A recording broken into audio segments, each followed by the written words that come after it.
Welcome to Just Beast. I'm your trainer Jasper Bravo, and thanks for clicking. Today we are training our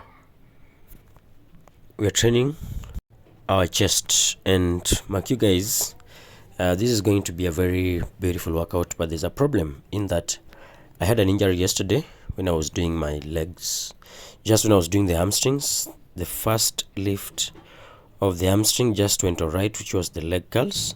Then when I just went to now doing my stiff leg or the RDLs, I just felt some twitch on my shoulders, and apparently I got some tear on my rear delts. So right now the pull workouts are very painful.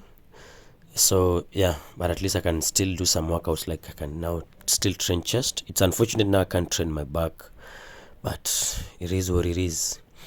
Now, as you know guys, we are on a bulk, which means we want to work on size. We want to grow a big chest, and yeah, arms, because those are those parts that you always want to grow big. You always want to have that big chest, big arms.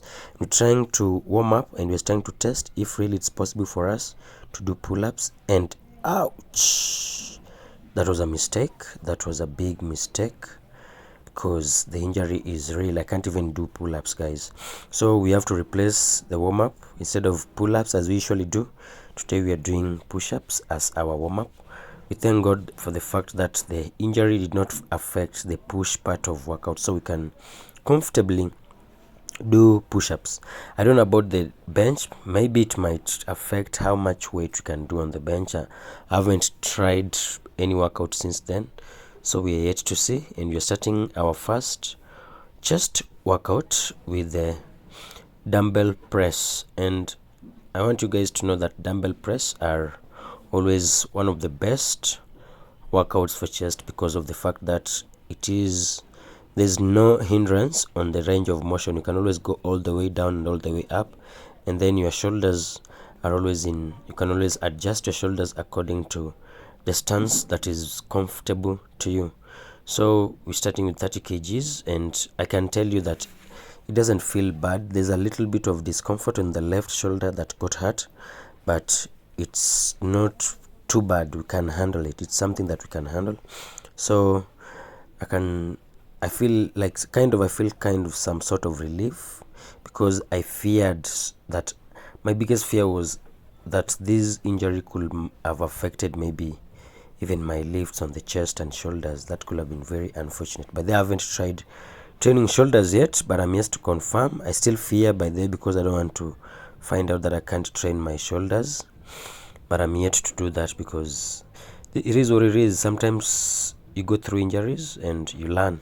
Now this is the second set, and I'm doing the 30 kgs again. Today we are just doing moderate weight. We're not going for really heavy weight or the lightweight. Today is the moderate day. And yeah, as I told you, my shoulders are feeling a little bit of discomfort on the left one because of that injury.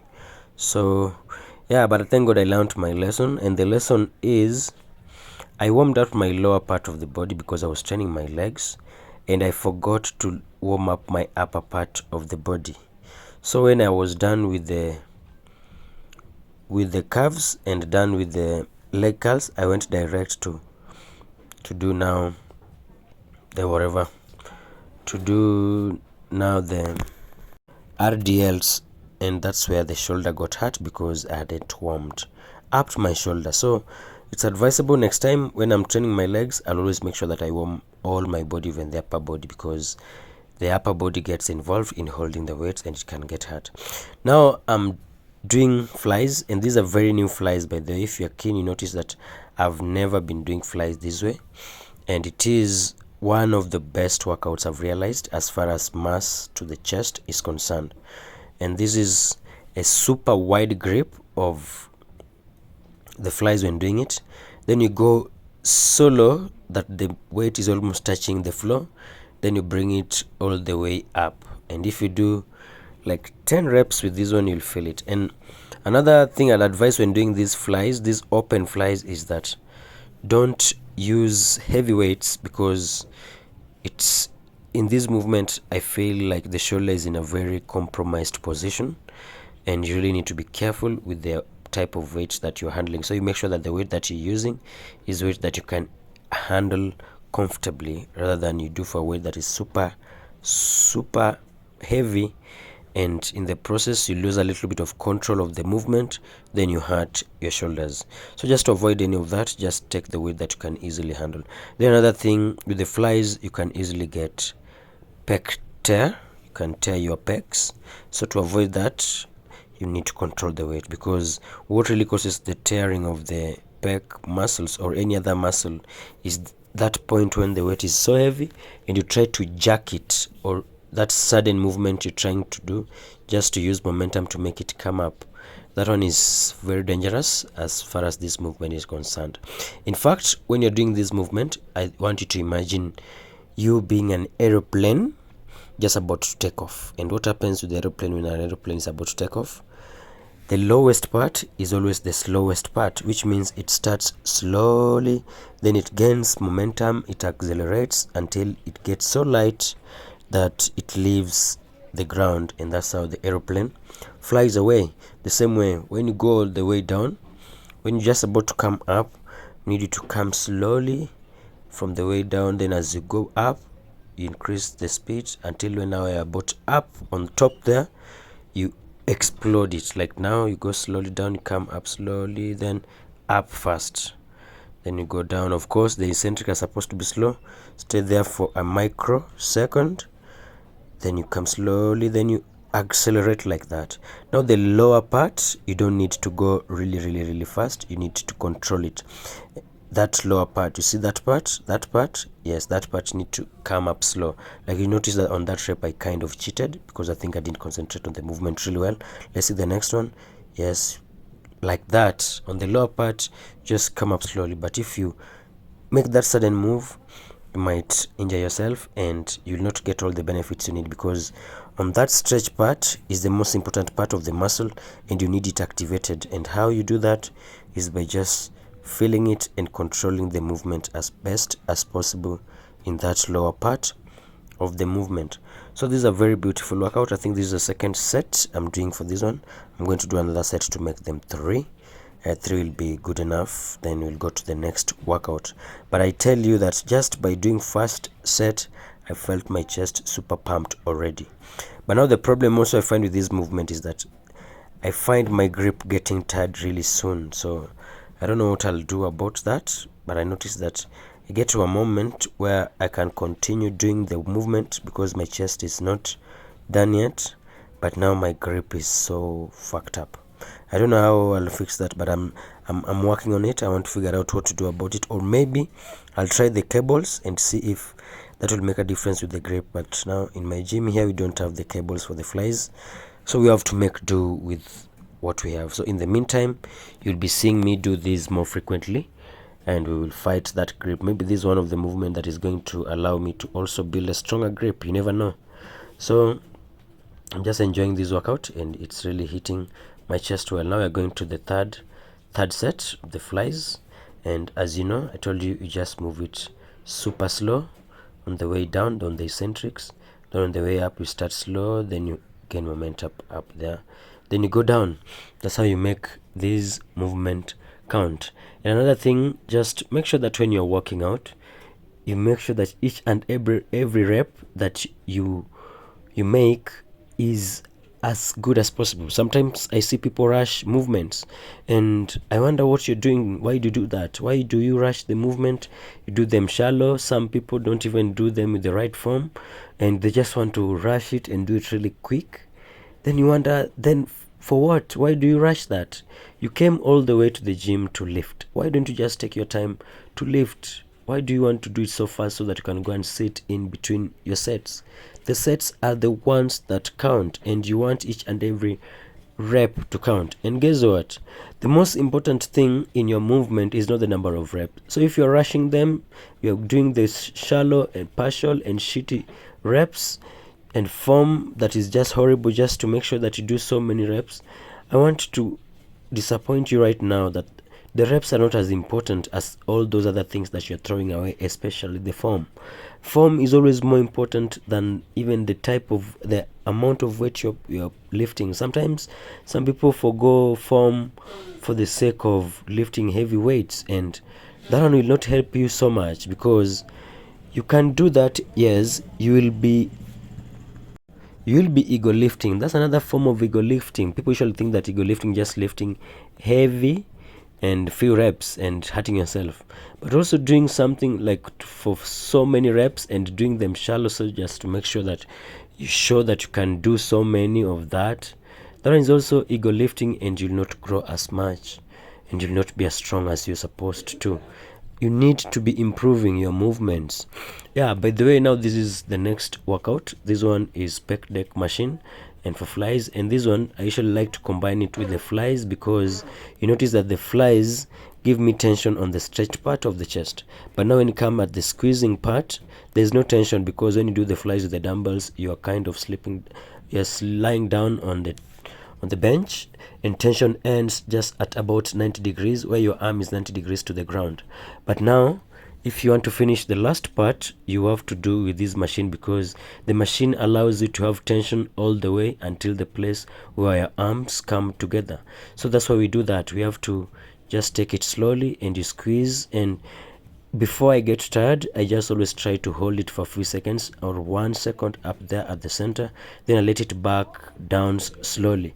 But now again, the problem with this is that personally I'm stronger on the stretched part, because for the longest that's what I've been doing. I haven't been doing the machine for long, so the squeezing part I'm kind of weak on, and that's why you notice that before I get to failure, I can start the movement from down there, the stretched part, but now I'm not able to finish it all the way up. That just shows you that the squeezing part is just the part that I'm not as strong at, and that's a part that I need to work on. So you'll be frequently seeing me start most of my workouts with this machine, just to make sure that I become stronger at the squeezing part of my flies, to have that well fully developed, just that we all are looking for. So right now this is my second set, and you notice how I'm holding this machine. I do this way just to make sure that I get that awesome stretch that I want from my chest. But you know, if you do it point your fingers pointing up, normally what happens is that you'll be training more of your shoulders, and it really risks your shoulders just training at that position. So that was the end of that. We go direct to inclined bench press, and you're just doing it with 50 kilograms, just lightweight, by the way, because now we are heading towards the end of the workout. We just want to get that extra pump and just to finish it on a high note. So we're just using the weight that can allow us to go for high reps to get an awesome pump. Normally this is what I do on a day that you notice that I do super heavy or moderate weights. I usually try to end my workout with some light weight, just to get a little bit of a pump, because I just don't feel good when I leave the gym without feeling some crazy pump just from high rep range of motion on a certain workout. Like right now, this one is just what I'm looking for, just having high reps on this inclined bench and just see how many I can do. Yes, so that is just that. Those are my set, but I don't think that is another set. I just did for a few reps, then I had to rest for my micro like 10 seconds, then I continue. You can always do that just to make sure you push yourself. That is, when you get to failure, don't rack the weight then you walk away, but wait for 10 seconds just to allow yourself to have a little bit of micro recuperation, then you redo the whole stuff before you go now for your rest.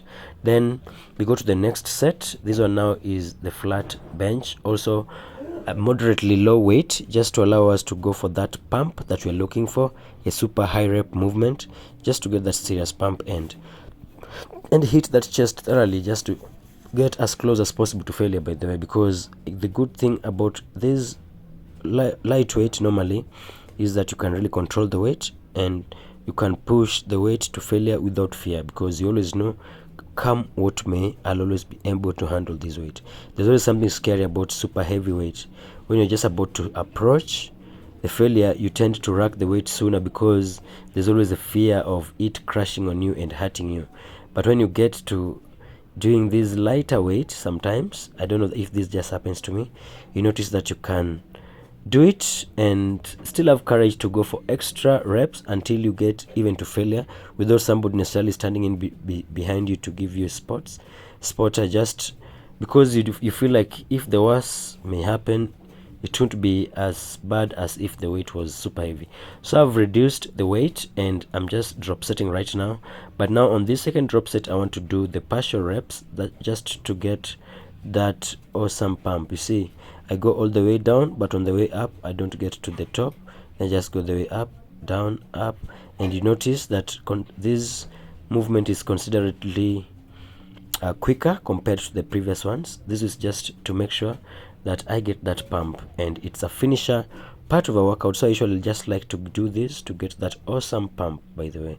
And also, you know, those partial reps, they also, in a way, they hit the muscle differently. It's always good to shock your muscle by hitting it differently. You don't need to always go for the full range of motion all the time. Sometimes you can throw in a few sets here and there where you just go for the partial reps. Sometimes you can also go for the quick reps just to, or sometimes you can just go for super explosive reps just to help you get that explosivity and performance as far as being an athlete is concerned.